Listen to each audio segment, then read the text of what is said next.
The UFC is headed back to Edmonton, and they are taking 14 fights with them. We have a solid fight card with a good main event and some implications to the flyweight division. My name is Angelo. This is We Want Picks. I'm going to break down the entire UFC Edmonton fight card, giving you my picks, predictions, and bets. But before we look forward at UFC Edmonton, let's spend 30 seconds and look back at yesterday's UFC 308. First of all, spectacular fight card. Absolutely unbelievable fight card that really established some people as some future greats. Ilia Topuria looked unbelievable. First person ever to knock out Max Holloway. Khamzat Chimaev crushed Robert Whittaker's jaw so bad that his bottom teeth were about 2 inches into his face, and the teeth didn't fall out. It literally took the bone and moved it backwards. Absolutely insane fight card. I did a full recap of that fight card. I talk about every single fight, our raw reactions, and more. This is the thumbnail. The shocked, if it's not a shocked Home Alone face, how would you know it was a fun fight card? We also crushed that card. The bets were very, very good. Jacob and I put up a combined 20% return on the investment. I gave you a 34% ROI. Jakey Boy gave you a 16% ROI, and we slapped those together. My two highlights were the two parlays. The safety parlay at plus money for the third week in a row. It hit for the fourth week in a row. And Jakey Boy hit a whole bunch of bets. His two-fighter parlays have been unstoppable. I also had the villain parlay, which we talked about all week at plus 167. Basically took the three guys that I wanted to lose, but I knew they would win, so I parlayed them. Khamzat Chimaev, Magomed Ankalaev, and Ilia Topuria. Great card overall. The bets absolutely slapped. That's how young people say slapped. That's like, did well, you know? So the bets slapped. Riz. And it was a great card in general. And I think I'm up 8 of the last 9 weeks. The only card that gave me a hard time was UFC Paris. So if you do want to unlock all the picks and the bets and everything else for UFC Edmonton, it's freaking $10 an entire month. If you became a premium member for UFC 308, because that's when you discovered us, well, you made your $10 back in droves. And that $10 is going to get you more than just some copy-paste bets. You're going to get tools. One of those tools is the data analyzer. We literally coded this from scratch. This is a custom-developed tool that has data for every single fighter on every single fight card through the rest of the year. And you can look at their stats, look at their history, look at the judges' scorecards of a fight that they had 4 years ago, then click a plot point and actually watch the fight itself. You're going to get the line movement tracker. This is going to give you the opening odds, the current odds, win probability, line movement for every fighter on every card. The Prop Hunter, a curated set of data specifically designed to help you find prop bets. The DraftKings Optimizer, this builds DraftKings fantasy lineups for you, and it is preloaded with the best ownership projections on planet Earth. These are the ownership projections from UFC 308. Our margin of error was 2.99%. We smoked the rest of the slate. Smoked. The next closest is 3.9. And that 1 percentage difference, a full percentage point difference, is a tremendous gap. Unlock all of this and more. The more includes Artem. Artem will break down more than just UFC. He'll give you PFL, Bellator, LFA picks, bets, and breakdowns. We also have an artificial intelligence picking fights based solely off of historical data. Every single freaking thing I just mentioned is only $10 for an entire month. That month gives you these 4 events. UFC Edmonton, UFC Vegas 100, UFC 309, and then the card after that is the UFC China card. Every single one of these cards is included in that $10. That's $2.50 an event, essentially. WeWantPicks.com. Click Become a Member at the top. Quite literally the greatest value in this space. You're not going to find anything that comes even remotely close, period. End of story. Before we break down this card, you're probably being like, God damn it, you look good this morning, Ange. Look at you. What are you wearing? Oh, this is the Young LA UFC collab drop. Young LA supports us. They are a phenomenal clothing company. They reached out. They just enjoy what we do, and they support us. So we support them, and they were kind enough to send us their UFC drop. They've partnered with the UFC officially, and they're dropping a whole line of clothes, a bunch of really cool things. This, if you saw that John Jones video, this is what Big Johnny was wearing.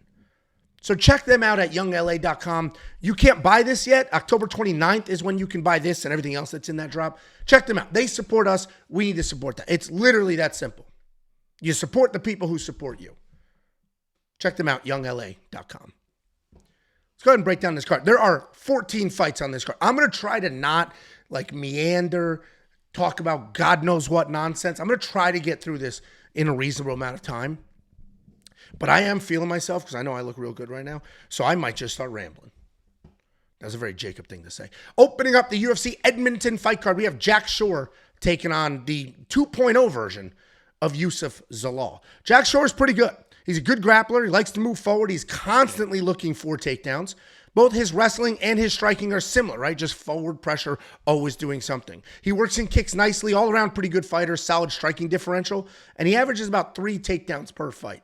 He is coming off that disgusting loss to Joanderson Brito, where he didn't do much, and then his shin bone was exposed. If you didn't see that fight, Joanderson Brito was just lighting this dude's legs up to the point where literally his shin, it was the doctor or the ref, I think it was the doctor, shoved his entire thumb inside, like it was like a disgusting fetish. There was no medical reason to shove his finger in that cut, and you could tell he was just like, oh. His intrusive thoughts one, he just shoved that thumb inside of Jack Shore's shin. He's taking on Youssef Zalal. I mentioned the 2.0 version because he was cut last year. Went on the regional scene, did well. He came back. He has been an absolute buzzsaw since he's come back. He's a very well-rounded fighter. He likes to hang out on the outside, then come in with some solid takedowns. He averages more than 2 takedowns per fight. He's been grappling more as of late. This 2.0 version is a much bigger grappler. His striking style is stay on the outside and point fight. He's a high IQ guy. He can be low volume, but he's also incredibly sound defensively. He is only hit with 1.73 significant strikes per minute, which, considering he has 6 decisions in the UFC, one with Ilia Topuria, is an incredible statistic. He's coming off the destruction of Jarno Aarons, where he had an early leg kicks, a beautifully timed takedown, and that just bang, submission on the ground. Youssef has been a different animal in his second stint in the UFC. The wrestling is incredible. The ground control is next level. I picked and bet against Youssef in his UFC debut, and I have since come to my senses. I have seen the light. Youssef Zalal is a different animal. He was actually on one of our call-in shows, the shows we do on Thursdays. He took calls from fans. He hung out with us. Dude couldn't be cooler. That positive energy, the self-awareness, the intelligence on this guy, all of that has just been rounding him out as a fighter. He's still young, obviously improving. I love Youssef in this matchup. I think he's going to be the better wrestler, the better grappler, the more technical striker. And right now, this minute, he's an affordable minus 225, and I'm likely going to do some work with that. All right, guys. As great as I look in this outfit, I still live in Texas, and it's not cold yet, so it's a little hot. This stuff's almost too well made. I had the hoodie on before this, because the hoodie's sweet. The hoodie's real sweet, and it's wildly comfortable. And I was like, no, I'm way too hot. I'm like, all right, if I throw on the what is this called? Zip top jogger? What the hell is this called? What are these? Tracksuit? Yeah, tracksuit. I threw that on. I was like, that's nice and thin. Windbreaker. I'm like, that's nice and thin. It's hot. It's too well made. And I live in Texas. Next up, at UFC Edmonton, we have Jamey-Lyn Horth taking on Ivana Petrovic. This is a weird fight. And when I tell you the odds, you're going to fall off your chair. So make sure you're good to go. If you're watching this on the toilet, if it didn't all come out, it's about to. I'm about to give you the odds for this fight. It's going to come firing at you. Jamey-Lyn Horth, solid striker. She's big as shit. Good accuracy, good power. She moves well. She mixes up various kickboxing techniques while pressuring forward. She's got some good fight IQ on her as well, and she follows a game plan. Her takedown defense is good. It's not great, but she does work her way back up well if she is taken down. She's coming off that close loss to Veronica Hardy where she was dropped multiple times and needed to use her size advantage for success. I mentioned fight IQ. She literally was like in the corner talking to her coaches, very self-aware of what was happening. There's a lot of fighters that are just clueless idiots. She knew exactly what she was doing wrong, knew exactly what she needed to do, and yet she didn't have that success, if you will. But having the awareness, like sometimes you're just not the better fighter. Having the awareness is wildly important. She's taking on Ivana Petrovic. She's a well-rounded fighter. She's got busy striking, mostly a grappler though. Her wrestling is solid. She's got good pressure, good BJJ. She will work you against the cage, drag you to the ground, immediately start looking for submissions. She's pretty early in her MMA career, but she's quickly evolving. She's coming off that finish win over Na Liang, where she was taken down. She weathered an early storm and then ultimately got it done when Na wore herself out. Here you go, guys. This is where I dropped the bomb. Jamey-Lyn Horth is a 2-1 favorite. A 2-1 favorite in this matchup after a year away and a loss. That's baffling. Baffling. Horth is big. She's got the better striker. She was also dropped multiple times in her last fight. If Ivana can close the distance and shoot actual takedowns, she can win here. I don't think she will. I'm going to pick Jamey. But 2-1 is crazy. Crazy. I think the biggest problem for Ivana here is going to be that Jamey is just so big and strong. And Ivana's not shooting clean doubles up the middle. She can try to get you to the cage and work you down. And Jamey might just literally be too strong to get dragged to the ground. So Jamey's going to be the pick. Low confidence. And those odds are so insane, I'm not even going to look at them again. It's going to give me a headache. We got Chad Anheliger taking on Cody Gibson. This is another interesting matchup. It's a funny matchup. And I'll walk you through why in a second here. We'll start with Chad. Powerful striker, solid BJJ if he gets it to the ground. He sets a good pace. He hits incredibly hard. Takedown defense is just okay, but it has failed him multiple times in the past. If he is taken down, he's got sweeps, solid get-up game. If he gets on top, that's when he absolutely tees off. He has 5 fights in the UFC, but he has given up 14 takedowns, including 4 in his last fight against Shalampos Grigoriou. But he dominated that fight with striking. He's taking on Cody Gibson. Cody's a solid striker. He uses his length well. Very long, and he can be very busy in exchanges. He uses that length to set up strikes, defend takedowns. He is primarily a striker, and if you take him down, you can have success holding him there. He's coming off that submission over Brian Kelleher, no longer in the UFC, which was his first UFC win in 10 years. And how did the UFC reward him? They said, all right, here's 2 guys. You both are coming off a win finally. You both just broke losing skids. You finally got a win. Why don't you go ahead and fight each other? The UFC is like, nah, one of you, I understand you both finally just had some success here, but one of you is going to lose and we're going to cut the shit out of you. That's about to be what happens here. Cody Gibson being the slight favorite actually makes sense. He should be. Chad's a bit of a dog. We just saw that in his last fight. He was taken down 4 times, and he still was able to pull out that win. So I'm going to pick Cody here because I think he can control the striking range and sneak in a few takedowns. But it might be a plus 3.5 bet on Chad. He's a dog, and I think he can steal around. If you don't know what the plus 3.5 is, you're basically betting the point spread. Every single judge has to score every single round 10 or fewer. You add up all those scorecards, you add 3.5, and it's that simple. The way the math works out, like for ease of explanation point, is if the guy you bet plus 3.5 on wins 1 round. If he wins 1 round on all 3 judges' scorecards, you're good to go. And I think this could be a 29-28 type fight. Therefore, plus 3.5 makes sense. Then we have Serhiy Sidey taking on Garrett Armfield. Serhiy Sidey, tall, long striker who can also grapple. He's a powerful guy who, despite being so tall and long, doesn't use his reach very well at all.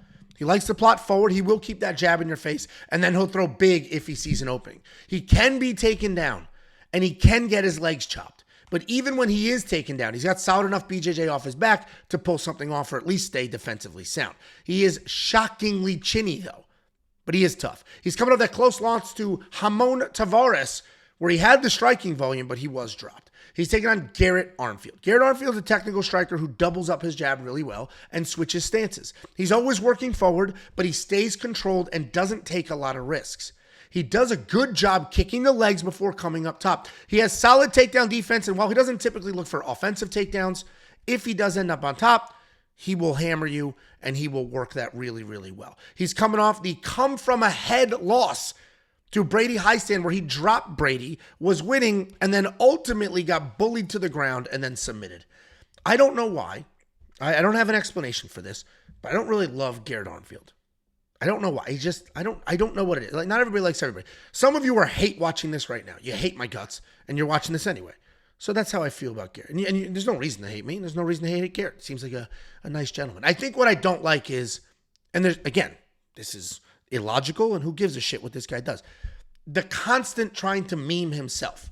He literally inserts himself into memes and just tweeting them and posting them like, yeah, maybe this one will go viral. And maybe that's what it is. I don't know. But he is a good fighter. His skills should be noted.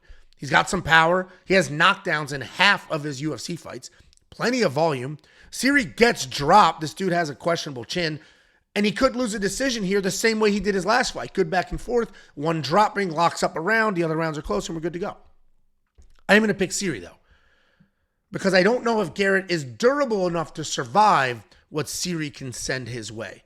This is a fun fight. This will be a nail-biter. There are 14 fights on this card. You don't need to bet every single one of them. I'm probably not going to bet on this one. Serhiy's a little chinny. Garrett can be fit. Like, Garrett's a great... If you're on the Garrett side and he's a dog at the time of that bet, he's a great dog. I'm going to avoid this fight. Then we have Alexandr Romanov taking on Rodrigo Nascimento. Sometimes it's like looking in a mirror. Alexandr Romanov has had two different versions of himself in the octagon. There's the 2022 version of Alexandr Romanov. That guy was a beast. Then there's a 2024 version. That guy's a little bit of a quitter and kind of soft. They're not the same person. A few years ago, massive human being, incredible speed and power. People were just saying he's basically Brock Lesnar without all the muscles.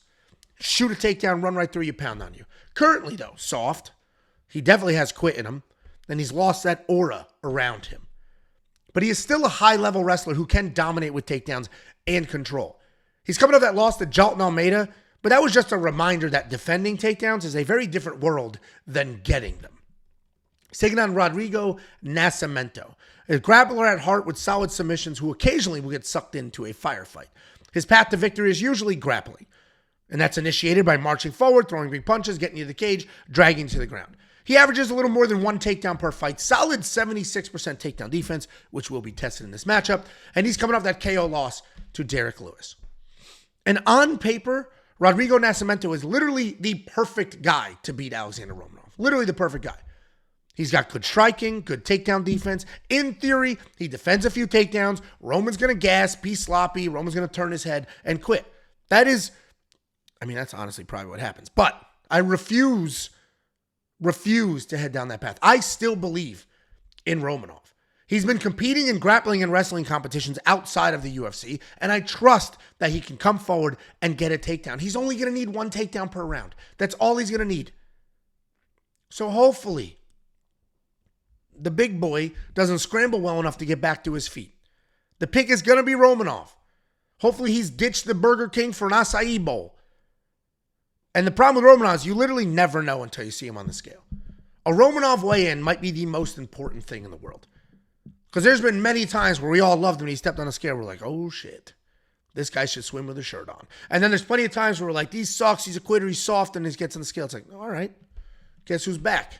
Back again. I did bet on him at plus 115.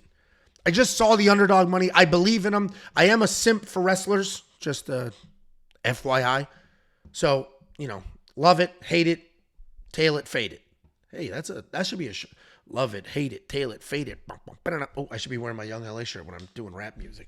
Anyway, I picked Romanov. You can disagree. That's fine. Then we have Charles Air Jourdain taking on homeless Victor Henry. And I say homeless because, if you saw this dude at a soup kitchen, you'd give him $1. You wouldn't be like, oh, sweet look, hippie. You'd be like, oh, man, I'm sorry. Down bad. I got you, dog. Here's $1. Charles Jourdain. Fun come-forward striker. Pretty fast, great timing, willing to take chances with spinning attacks, flying attacks.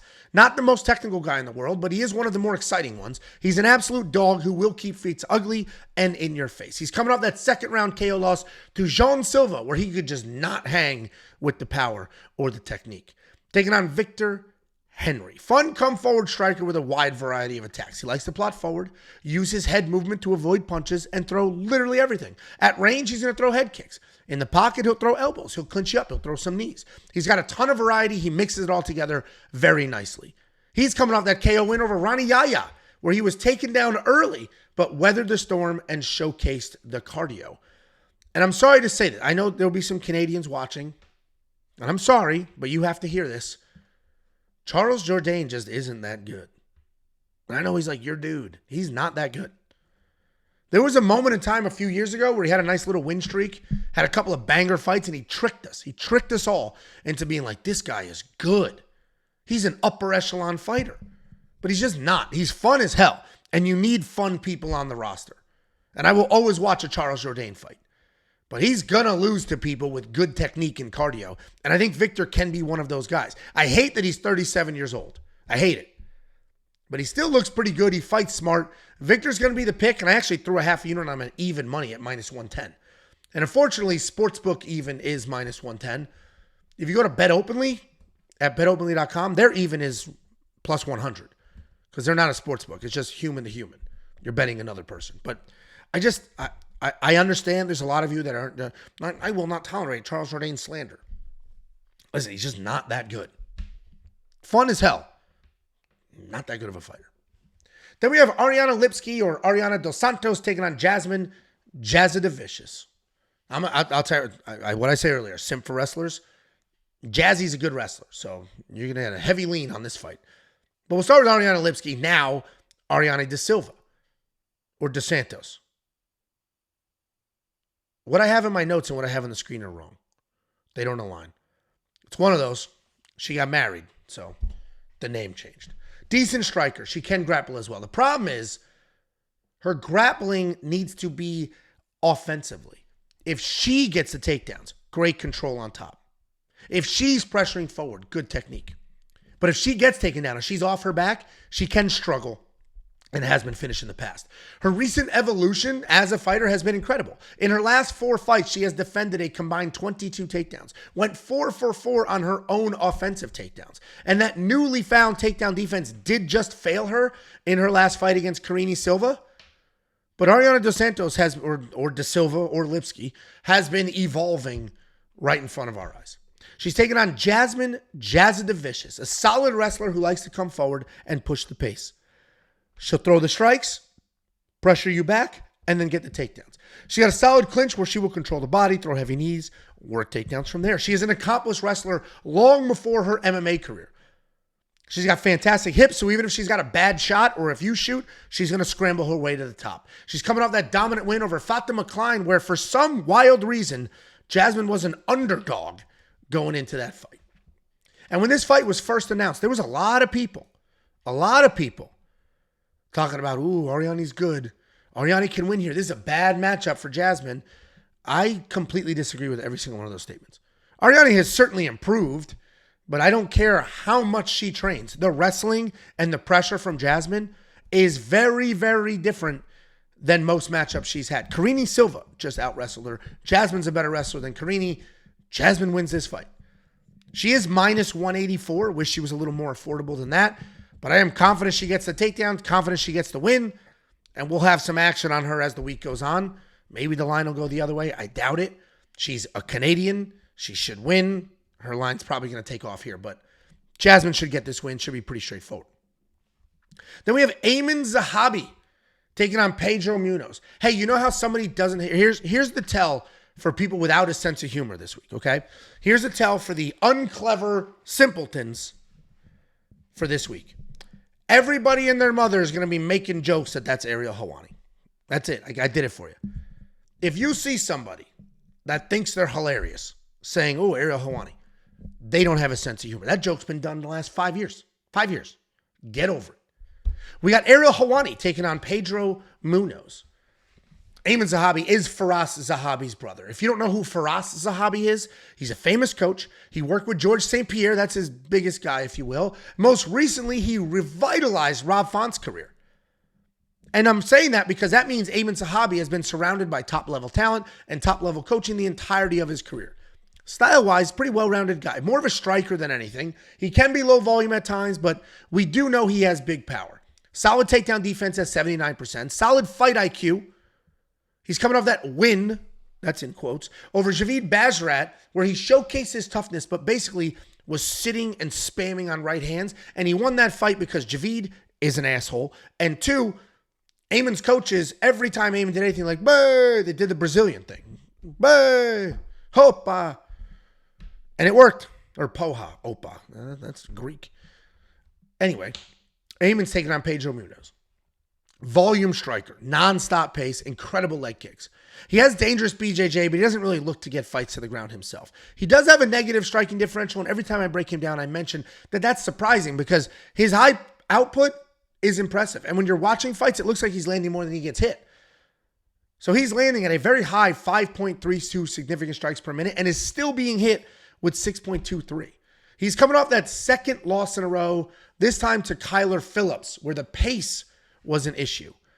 I don't think Aiemann won his last fight. I mentioned I think the coaches won it for him with the noises they were making, and I think that influenced the judges. With that being said, Aiemann is a high IQ guy with a high IQ corner. And he's going to be fighting a busy striker. If Aiemann was busier and had more pressure, he would be very tempting here. And I can already see the comments now. Pedro lost to Kyler. Kyler absolutely sucks. And that is true. But in that fight, Kyler had insane cardio.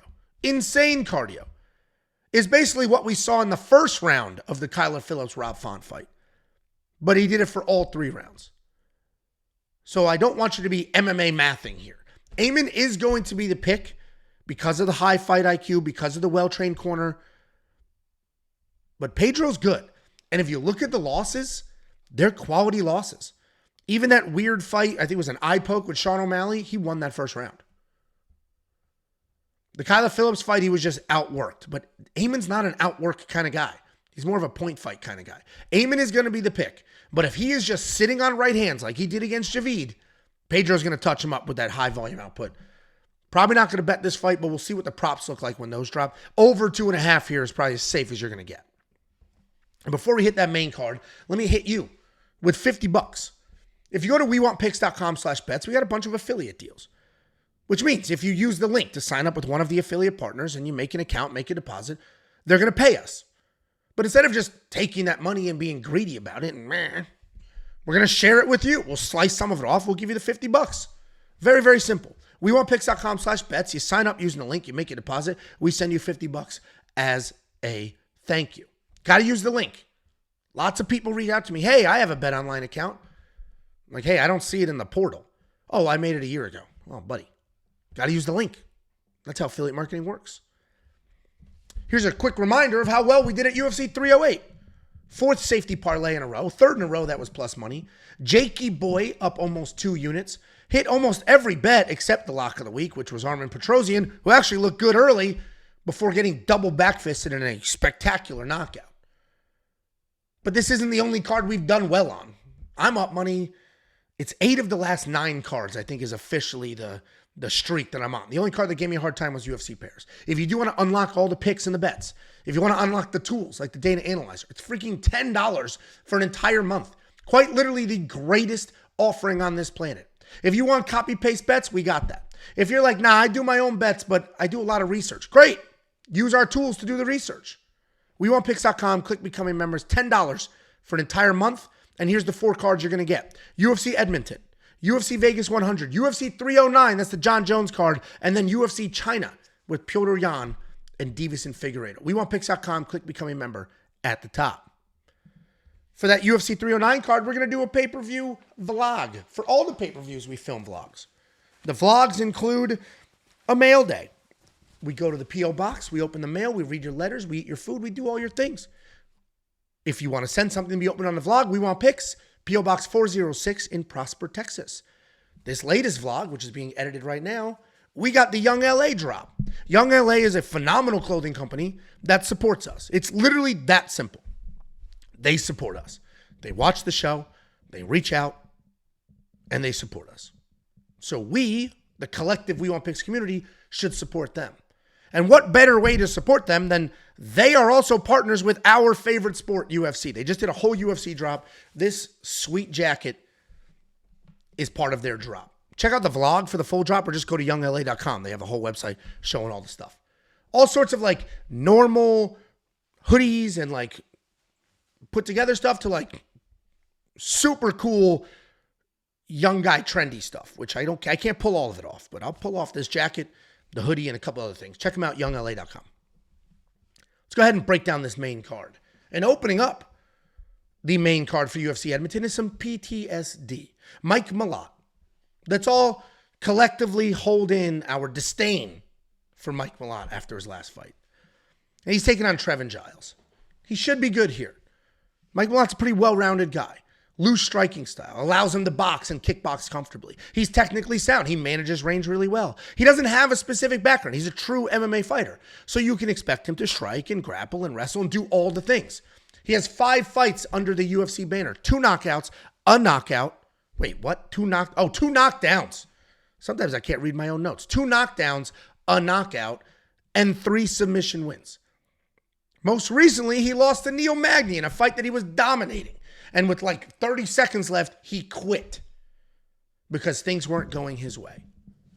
We now know Mike Malott has a quit button. He's taking on Trevin Giles. Trevin Giles is an athletic guy. A great jab on Trevin Giles. At one point in time, him and the commentary team said he's got the best jab in the UFC. I don't know if that still holds true, but he does have a very good jab. He's pretty light in his feet, does a nice job working in and out of range. He'll throw a combination, then step out of range and completely reset. Regardless of what the stats say, his wrestling offense is not very good. But he does have solid takedown defense at 71%, and that's because of his just raw athleticism. He sets a nice pace. He'll pump that jab. He's coming off that KO loss to Carlos Prates, where he didn't do much, but he was throwing solid, and then he got absolutely smoked. And if you're still mad at Mike Malott, as I am, for quitting at the first sign of adversity, I get it. And we should all take a 30-second break, go outside, just scream obscenities at the sky, and get it out of our system. And then we'll reset. And we'll look at this matchup and realize we're getting a quitter's discount. They put a discount on Mike Malott because he's a quitter. And that discount looks pretty good. He should be better everywhere except just the straight jab. He should be faster, stronger, better wrestler. Mike Malott's going to be the pick.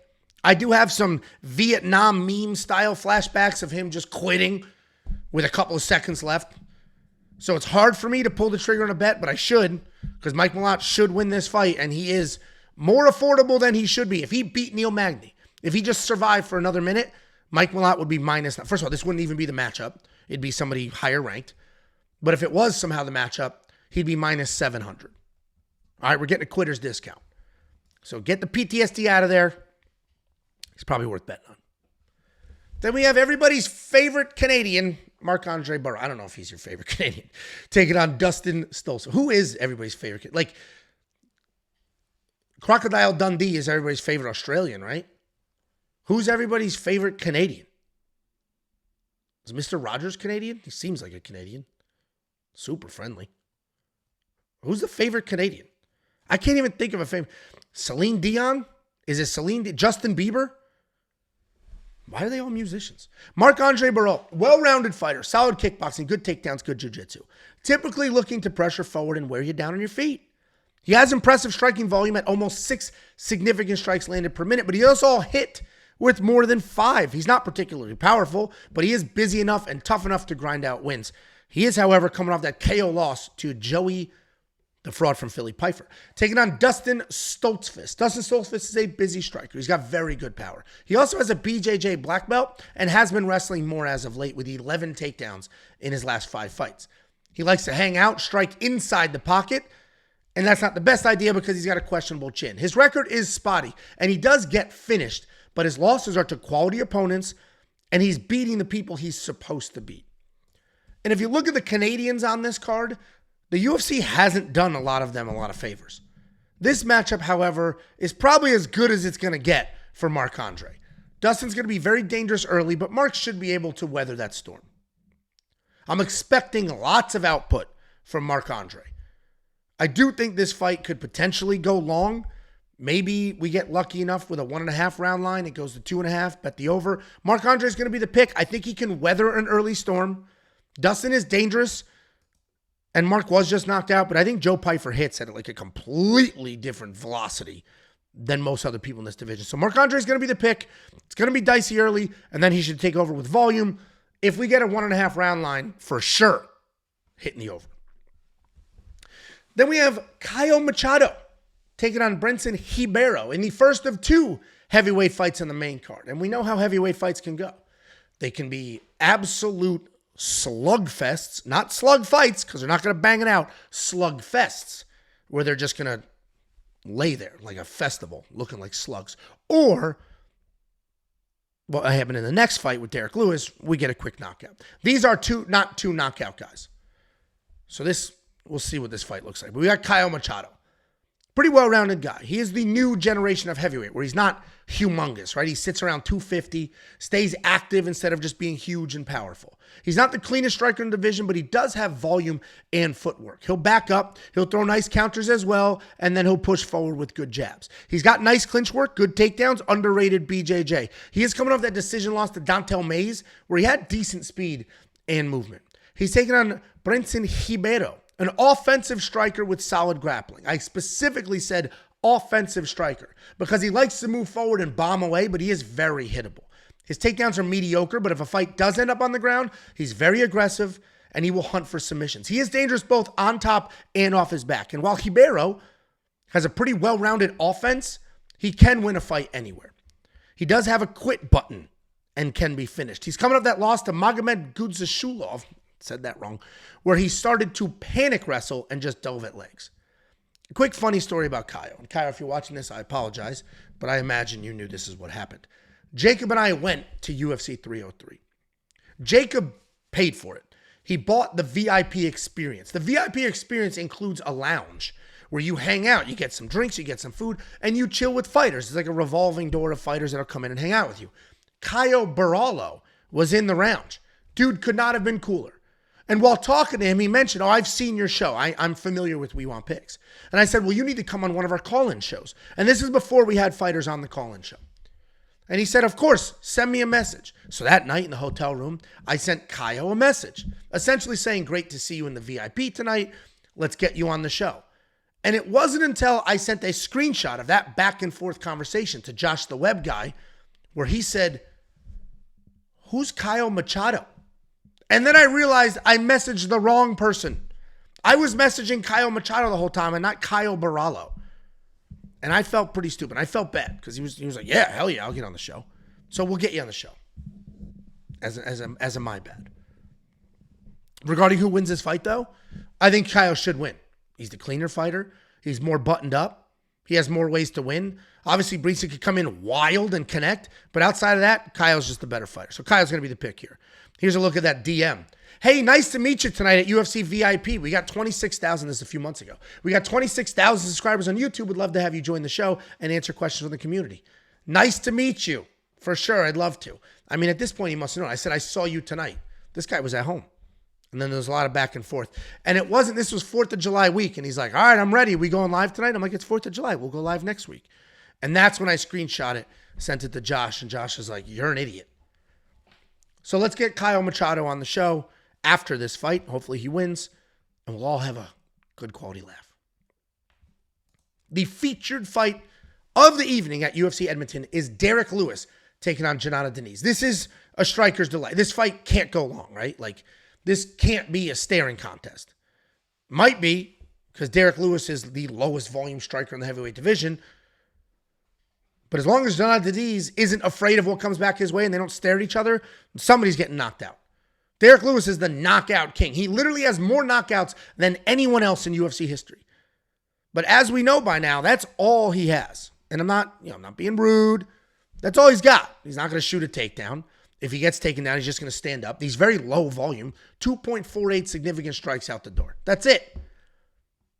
You've never seen Derek Lewis move forward and just dominate for 15 minutes. He's either losing a fight, lands one big punch, or the fight barely gets started, lands a big punch, or he gets dominated. We all love Derek Lewis. The guy's a blast to watch.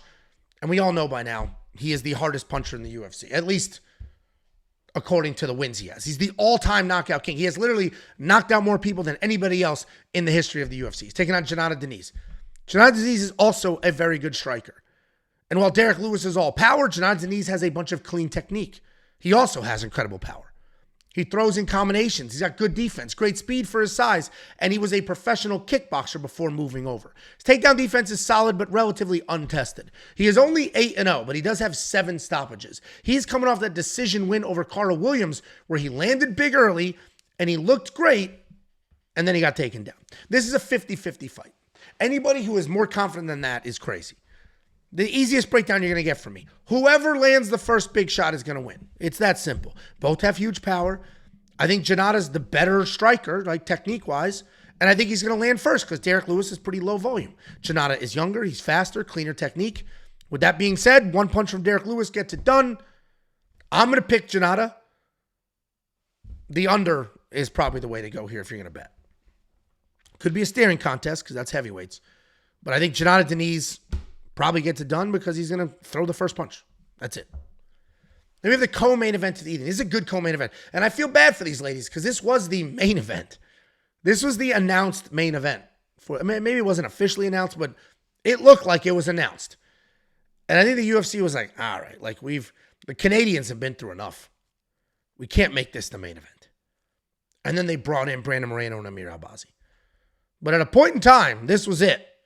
And I don't know if it was actually officially the main event.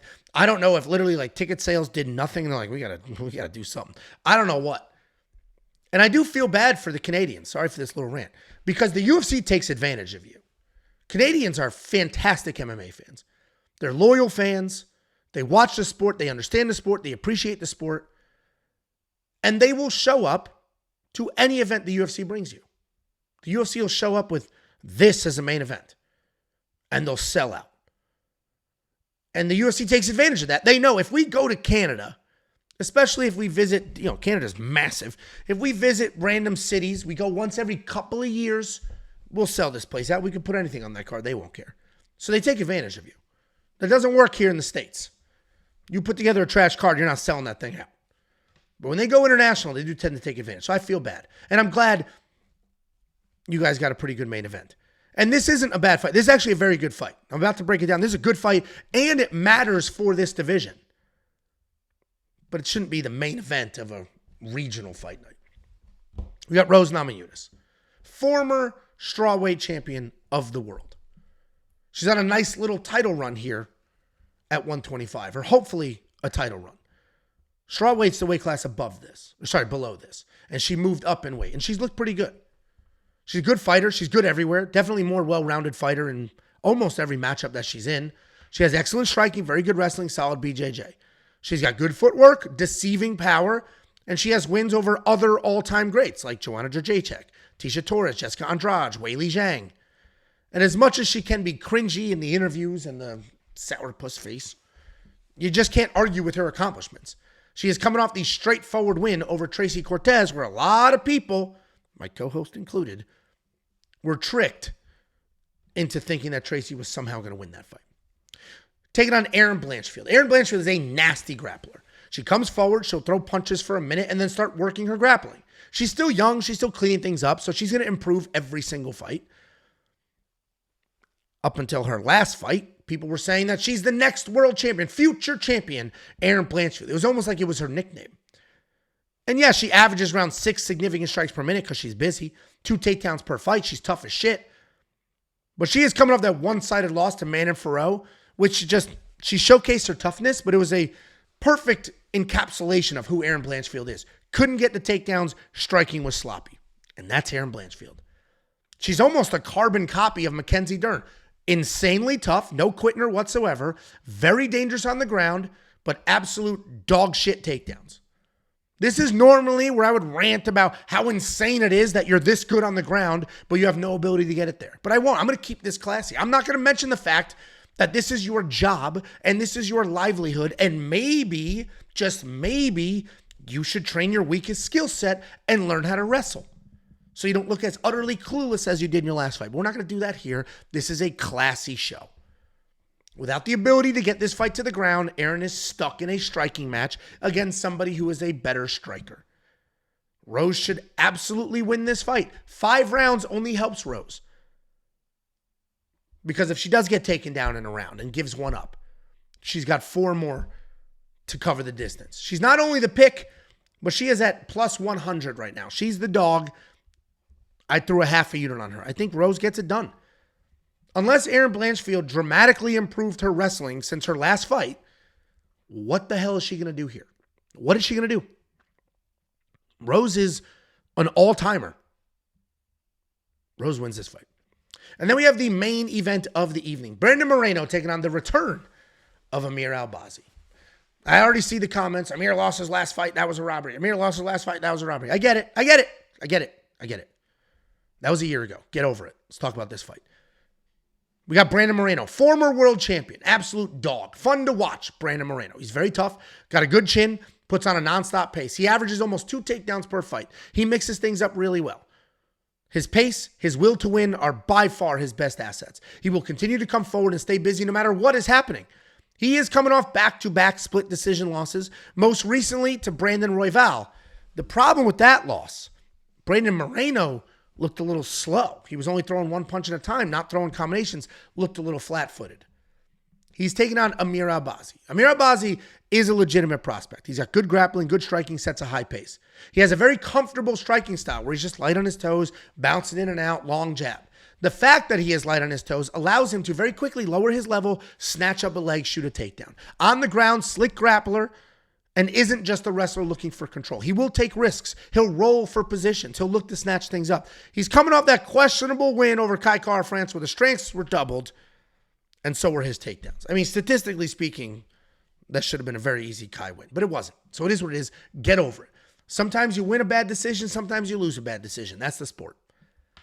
And I get Brandon Moreno being the favorite here. He should be the favorite here. Not only is he a dog, not betting-wise, but fight-wise, he's a former world champion. He's been fighting the upper echelon of this division for 5 years.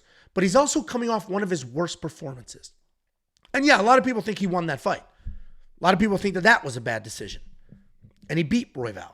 And maybe he did. But the point is that he looked flatter than usual. He didn't look like himself. Losing the belt seems to have taken something from him. The aura is minus 1,000. That's another young cool kid. Dude, I put this on, bang, young cool guy references. If he shows up in this fight looking flat-footed again, I think Albazi can time the takedowns. I think Albazi can sneak out a win. I love Brandon as a fighter. I'm going to pick Amir Albazi here. I think he can pull off the upset. I just wish he was more active. If Amir Albazi was more active with tons of pressure, tons of volume, if he had the Brandon Royval activity, I would be putting a ton of money on Amir. I'm going to pick Amir to win here, but we're going to wait and see. He's had a year layoff. Brandon Moreno, I just don't know what he's going to look like in this matchup, so I'm going to avoid betting on this fight. I am looking forward to watching it. It should be a really, really, really fun fight. Guys, that's the breakdown. Here's the next 4 cards. And I'm showing you the next 4 cards because this is how I entice you to become a premium. Why wait? What are you going to wait for?